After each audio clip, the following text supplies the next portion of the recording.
Eto na nga mga kapatid, Senator Bongo at De La Rosa magkakaroon na rin ng arrest warrant sa ICC matapos maghain ni Trillanes ng kaso laban sa dalawang ito. Alam naman natin na si Bongo at De La Rosa ay ang dalawa sa pinakamalapit sa dating Pangulong Rodrigo Duterte, kung saan sinasabing kasama sila sa mga nagpatupad ng madugong drug war sa bansa. Noong nakaraan pumunta si Trillanes sa The Hague, Netherlands para magsumite ng kaso laban kay Bongo at De La Rosa, kung saan noon si Bato ay nagsilbing PNP chief ng Duterte administration, samantalang si Bongo naman ay ang dating malapit na aide ni Duterte na ngayon ay isa na sa mga senador ng bansa. Ayon kay Trillanes na magkakaroon sila ng warrant sa ICC pagpasok pa lang ng taong 2026. Ito ay reklamo sa mga patayan na naganap noong Duterte administration. At alam mo ba na meron ng titistigo laban kay dating Pangulong Duterte? Ito ay para lalong madiin siya sa kasong kinakaharap niya, at ito ay si Royina Garma. Siya ay ang dating PCSO chairman, dating police official na nagpatupad noon ng cash reward system para sa kada mapapatay na drug suspect noong Duterte administration. Ito ay gagawing witness laban kay Duterte sa ICI dahil ayon kay Justice Secretary Rimulya, pumunta na si Royina Garma sa Malaysia para makausap ang ilang kinatawan ng ICC dahil pumayag na itong tumistigo laban sa dating Pangulong Duterte. Sinabi rin na may Immigration Lookout Bulletin Order o ILBO si Garma sa Pilipinas, ngunit wala pa siyang warrant of arrest kaya't pinayagan siyang umalis papuntang Malaysia para sa pag-aayos ng kanyang testimony at proteksyon. Ayon sa mga ulat, lumahok siya sa preliminary assessment interviews. Una sa Manila, pagkatapos ay sa Malaysia. May sinabi rin si Rimulya na si Trillanes ang tumutulong sa pag-uugnay kay Garma sa ICC. At noong nasa US na si Garma, humingi siya ng political asylum, ngunit ito ay tinanggihan. Samantala, ang laki na ng pinayat ng dating Pangulo ng Pilipinas. I think this is something to do with the law and order noon. At eto na nga mga kapatid, dating Pangulong Duterte natagpo ang walang malay sa loob ng ICC. Ayon kay BP Sara, may mga natanggap silang impormasyon na natagpo ang walang malay si Duterte sa sahig sa kwarto niya sa ICC facility. Hindi daw agad nila ito nalaman at hindi rin sila inabisuhan ng pamunuan ng kulungan. Para sa kanya, malinaw itong pagpapabaya sa kalagayan ng dating Pangulo, lalo't matanda na ito at may iniindang karamdaman. Binanggit din niya na ilang beses na itong nagpapakita ng senyales ng panghihina, pero nilalakasan na lang ni Tatay Digong ang kanyang loob. Madalas na rin ang kanyang pagkalimot kahit sa mga simpleng bagay. Dahil dito, iginiit ni Sara Duterte na dapat magkaroon ng 24 oras na caregiver si Duterte sa loob ng kanyang pasilidad upang mabantayan ang kanyang kalusugan. At alam mo ba na mayroong mga huling habilin ang dating Pangulong Rodrigo Roa Duterte? O kapatid, tama ka na sa ngayon kahit buhay pa ay meron ng mga huling habilin ang dating Pangulo ng Pilipinas, kung saan sinabi ni BP Sara na gusto ng kanyang ama na i-cremate siya kapag siya ay binawian ng buhay sa The Netherlands. Huwag nang dalhin sa Pilipinas ang kanyang katawan at abo na lamang ang dalhin ito. Nabanggit din na sobra na ang pinayat ng dating Pangulo at iba na ang pangangatawan. Ngunit ayaw pakialaman ng Malacanang ang hiling na ito ni Duterte na i-cremate kapag namatay siya sa dahig dahil ito ay family matters o usapang pamilya at nasa mga Duterte na daw ang desisyon kung i-cremate ba siya o dadalhin ng katawan niya sa Pilipinas, at 7 buwan na sa dahig si Duterte. Kung babalikan natin noong Marso 11, 2025, dumating si Duterte sa Pilipinas o sa Ninoy International Airport, saka inaresto ng PNP dahil sa warrant ng ICC para sa Crimes Against Humanity. Pagkatapos ay dinala siya sa Villamor Air Base at sakay ng eroplano patungong dahig. kung saan siya ay pinalipat sa UN Detention Unit habang hinihintay ang paglilitis at ayon pa kay BP Sara na sobra na ang pinayat ng dating Pangulo at nagiging uliani na din. Ngunit alam mo ba na kahit siya ay nakulong, na-elect pa rin siya bilang mayor ng Davao City noong May 13, 2025. Inanunsyo siyang panalo bilang mayor ng Davao City kahit na siya ay nasa detention. Ganyan kalakas ang mga Duterte sa Davao.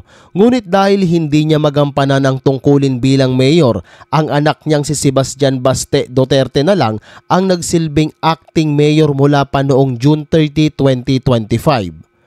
Ang Dahig ay isang detention unit, isang pasilidad na naiiba sa lahat.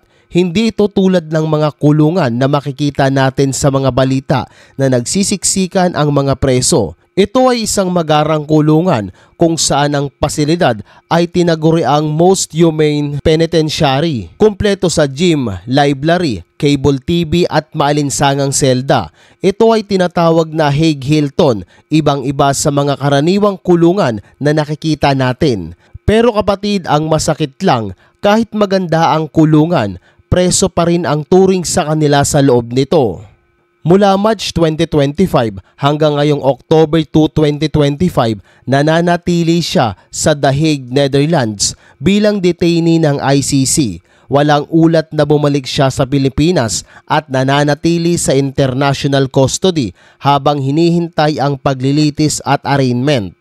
Ayon naman kay Senator De La Rosa at Bongo na dapat dito na sa Pilipinas ginugugol ng dating Pangulo ang mga nalalabing sandali niya. Alam naman natin na matanda na si Duterte, kaya naman pumirma sila ng resolusyon na mapauwi na ng Pilipinas si Duterte.